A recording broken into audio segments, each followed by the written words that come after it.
कल भाई साहब इतनी सारी काजू कतली खाई है ना हम लोगों ने मिलके, ठीक है। तो जब आखिरी में बच्चों को जब वो काजू कतली कम पड़ने लगी तो आ, आर्य सर बैठे हुए थे साइड में, मैं था, हर्ष सर थे और आर्य सर बैठे हुए थे।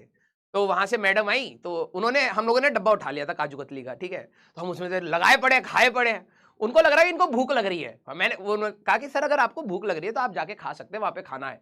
मैं कहा ना ना ना ना, ना। हमको भूख नहीं लग रही, हम अपने हॉस्टल के हिसाब से जी रहे हैं अभी, ठीक है।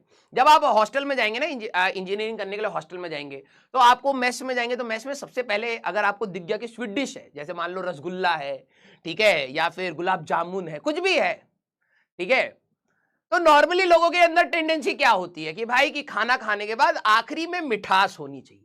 लेकिन अगर आपने अपने हॉस्टल में, मेस में मिठाई को सोचा कि मैं इसको आखिरी में खाऊंगा, तो ऐसा हो नहीं सकता।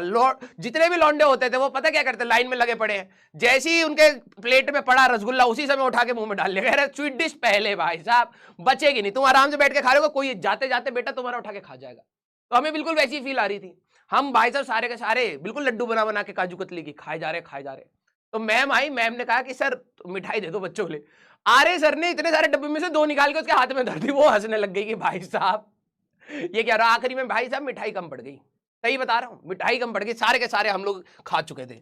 चलिए कोई नहीं, बच्चों के पास रैंक है, कम से कम हम मिठाई तो खा ही सकते हैं। यस यस, हम लोगों ने इतनी मिठाई खा ली थी कि भाई साहब डकार भी काजू कतली की आ रही थी सभी को। हाँ, लोगों ने कहा कि भाई साहब रोटी वोटी, मैंने कहा इसकी तो जगह ही नहीं बची, पहले बताते कि जगह भी है इसके, बचानी है, ठीक है। मसाला कतई नहीं है, आप आर्य सर से पूछ सकते हो। हाँ क्लियर, ओके। हाँ तो बेटा आप सभी लोगों को भी मैं यही बोलूंगा कि भाई बिल्कुल मन लगा के पढ़िए, आपके बैच से बहुत सारे सिलेक्शन लक्ष्य से